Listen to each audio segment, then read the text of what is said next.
Our sorry State of the Union calls for a state of inebriation. So here's a drinking game for the president's address tomorrow. Every time he says folks, drink. Every time he says fair share, drink. Every time he says extraordinary, drink. Every time he brags about working tirelessly, drink. When he frets about lack of compromise, drink. If he says bring me a bill and I'll sign it, drink. When he brings up the middle class, the people he's ruining, drink. Every time he says it's the right thing to do, drink. Every time he cites someone that his policies have helped, drink. If she's in the audience, drink some more. Every time he says, I never said it would be easy, drink. If he says that after mentioning Obamacare, drink again. If he says Obamacare's rough start was worth it, drink. And every time he reminds us that running a country is really hard, say, yeah, we can tell, and drink. Each time he mentions an economic recovery no one has seen, drink. Seriously, the only shovel-ready job he has created was speechwriter.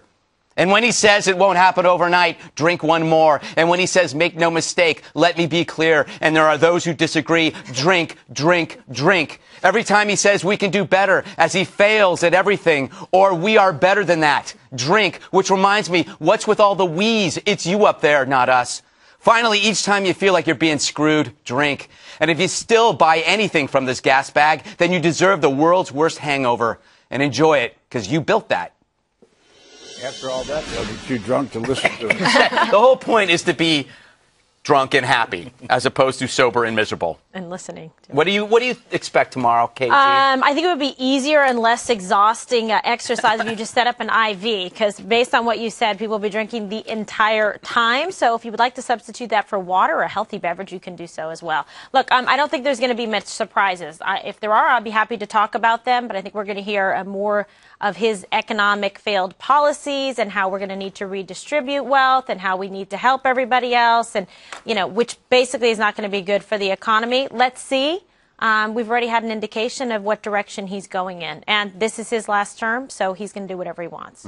Bob, the goal here is to pivot away from things he doesn't want to talk about to things he wants to talk about. Well, right? It's interesting. Income inequality. I just read the Dana gave me the battleground poll, which is one of the key states that matter in presidential politics. Income inequality was number one. That's the good news for Obama. The bad news is the solution to income inequality was lowering taxes, lowering regulations, about 50%, and about 50% saying tax wealthier people. So and among those people who said that you ought to do away with taxes and regulation were a lot of his base, and young people particularly. So it's a sort of a two-edged sword. But every time I've seen Obama in a corner, every time, like Bill Clinton, he seems to rise above it, and he'll give a great speech, and there'll be a lot of applause, and I think his numbers will go up. His numbers already went up a couple of points. I don't know on the basis of what, but thank you for that honest statement. But I think that he has a tendency to do well in State of the Union. And people walk away and say, God, that's why people still like him. Well, because he's likable. And yeah, he is. His job ratings are. And he's really good at reading the teleprompter. Oh, it's not just teleprompter. Well, that's why he's so likable, is when it's a prepared speech. May I jump in? Yeah, sure. Okay, so the big soundbite everyone's talking about is President Obama has now said over the last couple of days, I have a pen and I have a phone, meaning I'm going to use the executive pen, the executive order, to get what he wants done in the last 3 or so years of his presidency. The problem is we have a Constitution. Nice try. You'll be able to do some things. You're not going to be able to get to the checkbook. If Congress says smart and has some teeth, they'll make sure he doesn't do everything he wants to do.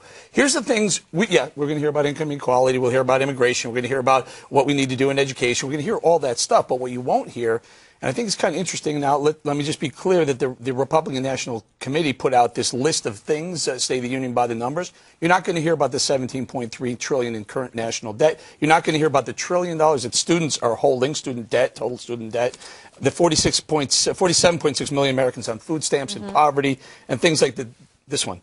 The decline in the median household income since President Obama became president, down almost $4,000. So if things are so great, State of the Union, if things are so great, why are all these things happening that aren't so great? Yeah, exactly. Dana, at this point, though, aren't these speeches kind of by the numbers gruel? I mean, it's rhetorical Ambien. We all know what we're going to get. are people really listening? So the State of the Union takes about 5 months to put together, because what happens is in the summertime you start getting requests from all the cabinet agencies saying what they want for their priorities, and actually you have the budget process has to track the State of the Union process. So they've been working on it a long time. I think it is significant that President Obama's been talking about income inequality so much, but recently they telegraphed that they're changing income inequality for the word opportunity. Opportunity is the word that Republicans have been using. So as the owner of the bully pulpit temporarily, then he will be able to try to turn that around and say that what he wants to create for people is the opportunity to move up and down the ladder. The phone and the pen piece, I thought Keith Hennessy out at Stanford had a good point today. He said it's more like an erasable pencil, because with the U.S. District Court that continues to thwart President Obama on some of the major things, like the National Labor Relations Board, and most recently the Supreme Court over the weekend on the Little Sisters of the Poor, the president's staying power for what he says he wants to do, even as small ball as it is, all of those things could actually get overturned as well. They've telegraphed so much that they don't need Congress. I actually think that he could have done the thing that is only required by the Constitution, which is to periodically report to the Congress. He could have just sent him a letter, like sent him the memo that Dan Pfeiffer put out, and leave it at that. Because if he doesn't need the Congress, then what's the point of going up there? Just to give a political speech? Yeah, so why is he doing it? Well, I mean, because it's tradition. I think that it's just become First of all, it's not inconsequential. He signed an executive order that allowed 800,000 undocumented workers to stay here, number one, and Congress did not challenge that. What's going to happen, I think, the storyline after tomorrow night is courts will be very busy looking at what it is that he can, in fact, do by executive order, and there's going to be a lot of it. And he's going to start it right away. But he already said that he was going to do this executive order thing last year. No, but I understand the Justice Department and the White House counsel have come up with a list of things that they think on the margins he can get away with. And if I were him, I'd do it right to the edge. How bold and how accomplished. I mean, what skill does it take to actually not try to work and persuade? I mean, the State of the Union is a place where you persuade right-wing But also, what about Congress. arrogance? What arrogogance? I mean, that's the whole thing. What is arrogant about not listening to a bunch of how about being bipartisan? How about of non-educated electors who in the Tea Party that refuse to do anything? But Bob, wait. Non-educated. Non-educated on the ways of Washington. Okay, but the Tea Party, the reason why they rose to power is because they read about the issues and they got angry, right? Yeah, as opposed to the Obama voter that doesn't read about what's going on, but they just like the guy. But besides the far-right ideas they have, even Paul Ryan's getting tired of them, why can't they come up with some ideas that maybe, just maybe, will move the ball forward? They don't do that. Their entire idea is to defeat O'Donnell. What is it? You just it's actually not true. Name me a Tea Party initiative. I don't need to make... I'm not worried about the Tea Party per se. I'm as the Republicans and opposition. And you will see Kathy McMorris Rogers, a congresswoman from Washington State, is going to give the response to President Obama. She is a measured, reasonable person with actual experience, mother of three, who is going to be able to say, we're willing to meet you halfway, Mr. President, but here's the things that America wants. This is what we think would be good for America. For example, on the tax code, corporate tax code.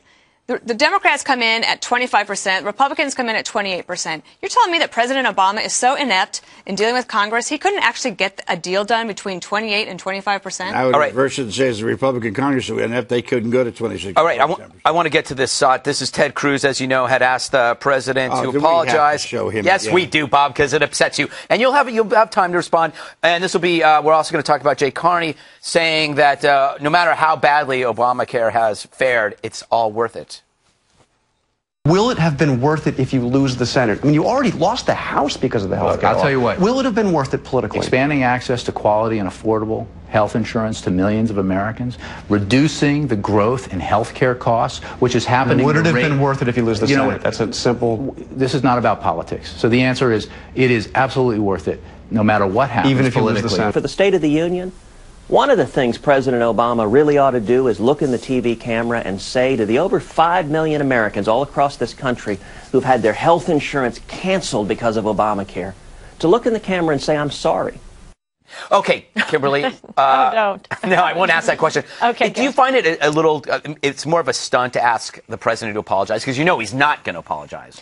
But it's a call for action. It's saying, listen, we feel that you should make an apology about this, or you should. I think personally he should address Obamacare and the failure that it's been thus far, because he made pretty specific, astounding promises to the American people that were flat out one might call them lies, disingenuous, not well thought out, that's for sure. And I think he owes an apology to the American people. I think that would go a long way for people to say, okay, listen, he's owning up to it. Because so far he doesn't. He doesn't like to say sorry. He has no apologies to make for the idea, initially the idea of insuring the uninsured and to do things like pre-existing conditions. Here's the thing you have to accept. I don't care if you elect a Republican Senate, a Republican House, and a Republican president in 2016, you will never do away with Obamacare because 15 million people are benefiting right now, and there'll be millions more, and then they'll have a constituency. Well, no, that's the point. Actually, if you do get a Republican Senate and then you get a Republican in the White House, obviously you can do away with Obamacare. What are you going to do with it? What are you going to do with it? He's saying that it would be unpopular because people are relying on it based on his numbers. Can I just point a couple of things out? Something you said earlier. President Obama signed to use the executive pen to let 800,000 illegals have amnesty in America. And it wasn't amnesty. It's a form of amnesty. Of course it is. If they're allowed to stay, it's amnesty. It's for children it's for college students who earned their right to stay. That's right. About that. However, do you think he's going to talk about that tomorrow night? Do you think he's going to say, I use the executive pen to let 800,000 people here illegally stay? Of course he's not going to say that. You know, and the other thing you're talking about, very quickly, they're telling us to go, but income inequality. You want that gap to shrink, to close, right? If you keep letting 800,000 illegal immigrants or 12 million illegal immigrants here, what do you think is going to happen? They're all going to earn a lot of money, and they're going to help the economy. They're going to drop the lower end of the income. You're talking about the upper end of the Hispanic community. You're talking about people in the military who graduate from Ivy League schools. We're really not talking about those people. If they were the upper end of that community, they would be bringing the numbers up. But what they're doing is they're putting a drag on it because they're working below minimum wage in a lot of things. That's ridiculous. Last word to Dana. One thing we did notice is Jay shaved his beard, so there's progress. Well, it's a new year, a new day, maybe. For Jay. Yes. I'll tell you what he will not say. He will not say, I'm going to raise taxes on the rich. I think what he's going to say is a ladder up for people in the middle class. I don't think he's going to fall back on that rhetoric. And I think he's going to there's going to be a resonance with the American people. All right, we got to go. Next.